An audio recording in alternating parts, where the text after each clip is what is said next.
Hi అండి. Welcome to Srinika's kitchen. ఈరోజటి video ఏంటంటే కారం బొబ్బట్లు. ఉగాదికి అందరూ తీపి బొబ్బట్లయితే తప్పకుండా చేసుకుంటారు. కానీ మా ఇంట్లో ఇలా కారపు బొబ్బట్లు కూడా చేసుకుంటారు. ఈ వీడియో నచ్చితే మీరు కూడా ఒకసారి ట్రై చేయండి. దీనికోసం ముందుగా నేను ఈ వీడియోలో చూపిస్తున్న గ్లాస్ తోటైతే ఒక గ్లాస్ వరకు బియ్యపు రవ్వను తీసుకున్నాను. ఆ తర్వాత దీనికోసమైతే ఒక పిడికెడంతా కొత్తిమీర, ఒక పెద్ద సైజు ఆనియన్ ఇలా సన్నగా కట్ చేసుకుంది కావాలి. ఆ తర్వాత తీసుకున్న గ్లాస్ తోటి ఒక 5 గ్లాసుల వరకు ఒక గిన్నెలో వాటర్ పోసుకొని అందులో తగినంత ఉప్పు, కారం వేసుకోవాలి.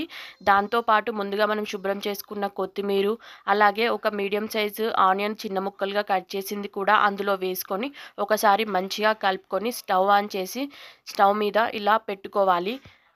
మూత పెట్టుకొని హై ఫ్లేమ్ మీద ఎసరు వచ్చే వరకు ఈ వాటర్ని అయితే మంచిగా మరిగించుకోవాలి.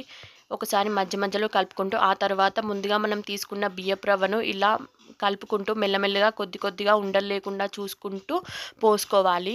ఆ తర్వాత ఇలా మధ్య మధ్యలో కలుపుకుంటూ రవ్వ దగ్గరికి వచ్చే వరకు ఇలా వీడియోలో చూపిస్తున్న విధంగా ఈ విధంగా మనం చేత్తో చేస్తే ఉండవచ్చే విధంగా వచ్చే వరకు ఇలా కలుపుకొని పక్కన పెట్టుకోవాలి. ఆ తర్వాత మనం ఏ గ్లాస్ తోటైతే రవ్వ తీసుకున్నామో అదే గ్లాస్తో 2 గ్లాసుల వరకు గోధుమ పిండిని తీసుకోవాలి. ఇక్కడ నేను ఆశీర్వాద్ కాకుండా ఇలా షాలిమార్ పిండినైతే తీసుకున్నాను. బొబ్బట్లు దీంతోటే చాలా బాగా వస్తాయి. ఇలా చాలా మెత్తగా తడుపుకోవాలి బొబ్బట్లకైతే మనం పిండి.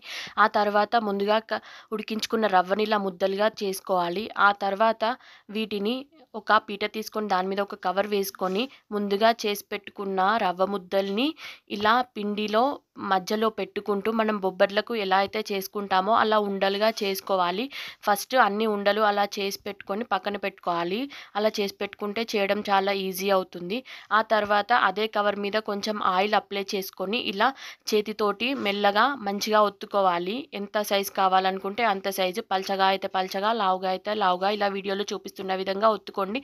పిండి మనం ఎంత పల్చగా తడుపుకుంటే బొబ్బట్లు కూడా అంత సాఫ్ట్‌గా, అంత మెత్తగా పల్చగా వస్తాయి. టేస్ట్ కూడా బాగుంటుంది. ఆ తర్వాత పెనం మీద ఆయిల్ అప్లై చేసి ఇలా మనం బొబ్బట్లు, తీపి బొబ్బట్లు ఎలా అయితే కాల్చుకుంటామో వీటిని కూడా అలానే ఆయిల్ వేసుకుంటూ మీరు కావాలంటే నెయ్యి కూడా యూజ్ చేసుకోవచ్చు. ఇక్కడ నేను ఆయిల్ యూజ్ చేస్తున్నాను.